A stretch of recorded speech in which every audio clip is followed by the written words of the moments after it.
kung gusto ka mo grow, dili gyud siya komportable. Growth happens when we push ourselves outside of our comfort zone and allow our confidence and assumptions to be shaken.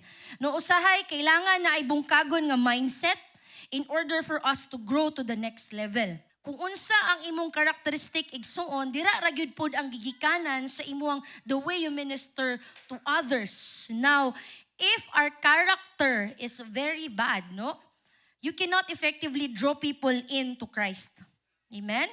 Dili pud ka kung imo pong character is you say things but your character is not matching with what you say, you cannot effectively lead your people or lead your family to Christ or be a leader in your household.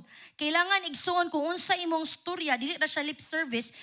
Importante nga tinuod po siya sa imong sulod kay dira nimo siya ma-model effectively. Be joyful in hope. Malipayon ka sa paglaom. Meaning, naakay butang nga gilauman and sometimes there's a time factor there. Right?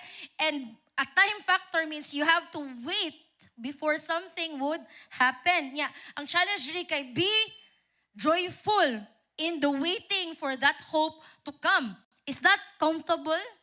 Is that always comfortable when you are waiting? You're waiting to be married. You're waiting to find the right one.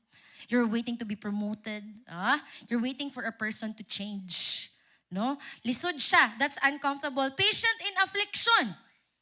Kana oxymoron na po siya. Baliktad. Patient in affliction. Kung naay pag, saman, sulay, dapat ka pasyensyoso. No? Is that easy to do when there is a test? No? Pasyensyoso pa bagyapon ka, malipayon pa bagyapon ka, no? It's uncomfortable to be joyful in the season of affliction. You know, one of the things that sometimes Christians really forget is going to the basics. Or we don't really pray, we don't do devotional. That's why our lives are filled with unpeaceful things because we don't devote ourselves in prayer and in the Word of God. Makadungog na lang ka usay sa pulong sa Ginoo during Sunday.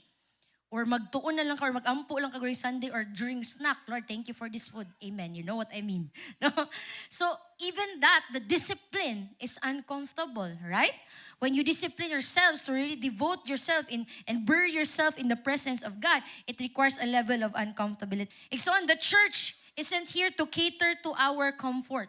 Wala diri ang church igsoon para i-cater ta sa ato ang comfort. Sometimes ba kay ma-offend ta when the church or the pastor would point out a wrong characteristic sa atoa. When the Bible is really filled with so many truths sa mga butang nga dapat nga baguon sa atoa. Right? I hope wala rin ma-offend sa ko this morning. Pero kung ma-offend mo, ka-offend mo sa word ni God. No? The Bible is filled with so many truths in order for us to change and to be awakened. No? Mabag-o ta, matangtang ang ato ang pride sa ato ang kasing-kasing. The church is here to wake you up, shake us out of our complacency, and call us into the kind of growth that makes us Christ-like. No? Kung dili magstorya igsoon ang simbahan or ang atong pastors o kamatuuran, then it's not biblical at all. No, if you are in a church na permintira, i-please ang imuhang hunahuna o imong kasing-kasing, then that church is not really the church of God or the church where Jesus Christ is really the center because Jesus came to challenge us. Even Him modeled uncomfortability igsoon through dying on the cross. Right? It's the most uncomfortable thing to do.